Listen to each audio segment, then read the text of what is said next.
Thank you, Chair, and thank you all for being here today to take our questions on this important topic. I guess I'll pick up on something that was mentioned a few different times, and that's about the priorities of the government. And as I understand, going into the CUSMA negotiations, the government set out 5 priorities, and as I recall correctly, softwood lumber was not a priority within that.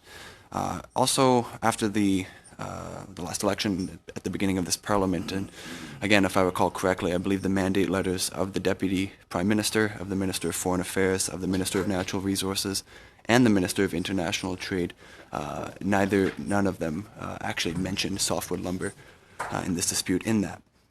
And I put that out there because there was sort of an indication and a feeling in 2017 that we were getting close towards a deal. I suppose the crux of the question is to know what happened and if you feel there has been a shift in priorities for this government away from softwood lumber.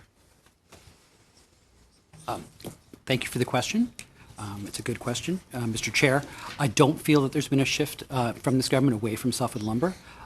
It's been made very clear to me that softwood lumber is a very high priority for the government, that we should pursue these cases in both the WTO and before NAFTA panels vigorously to bring the United States back to the negotiating table. This was a strategy that's agreed to by provinces, territories, industry, and it's a strategy that worked during Lumber 4. It was after successive victories and remands under both the WTO and NAFTA panels that the United States agreed to the Softwood Lumber Agreement in 2006. So it's an effective strategy. It's one that takes, unfortunately, some time, but I think it is the best path forward, and it is a very high priority for the government.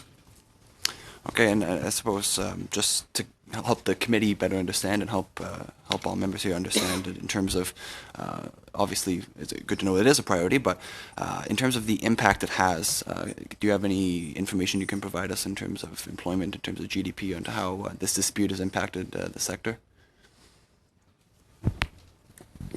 Thank you for the question. So there have been, I believe on Monday when our colleagues from Natural Resources Canada were here, they outlined some of the impacts that they've been tracking very closely across the country. From what we're seeing, there's been no, it's very difficult to attribute any mill closures to this point directly to this dispute. I think what we're seeing out in British Columbia is obviously much more related to the fiber supply issues that are unfortunately that the industry is going through in British Columbia. There have been other curtailments and slowdowns across the country and in British Columbia, and some of that is certainly due to poor market conditions, and the duties are certainly a part of that. But it's not, as far as I understand, there's been no mill closure across the country that's directly attributable to the dispute at this point. We've fortunately had a prolonged period of quite high prices in last year, which helped the industry. Prices have come down to a more sort of normal level the last 6 months or so. But those prices and of course exchange rate issues, exchange rates and things have allowed the industry to for the most part to be able to keep operating. Again, sort of close to the line and difficult circumstances, we realize, but at least to keep operating. Thank you. I may have to respectfully disagree with some aspects of that. Actually, Kenora Forest Products in my riding is a mill that has recently closed, and they had actually indicated that the softwood lumber dispute was the primary reason that dragged them down. So it definitely is having an effect for sure, I would say. I guess I'll change gears slightly towards CUSMA and how it's now going to be coming into force hopefully soon. What sort of impact does that have in terms of continuing the negotiations of this agreement, the softwood agreement? I don't think the CUSMA and the Softwood Lumber Agreement are directly related in that respect, but I think the goodwill that we've achieved with the United States, the cooperation and the relationships that the Deputy Prime Minister especially has developed with Secretary Ross and USTR Lighthizer can only be positive for moving forward in the softwood lumber discussions. Okay, and obviously, this is something that impacts us here in Canada greatly, and into the States maybe not to as great of a degree. Has there, I suppose the direct question, has there been any interest from the States in settling this dispute? So thank you for the question. So again, as we've noted, we continue to use every opportunity to explore with our counterparts and as do our ministers and the Deputy Prime Minister and Prime Minister to see if there's some positive momentum that can be gained from the conclusion of the CUSMA negotiations to try and deal with this remaining irritant in the trading relationship. And again, I think there is interest on the U.S. part to do that, but again, they need their industry to be on side. As my colleague pointed out, the industry has what is essentially a veto over the negotiations. They won't agree.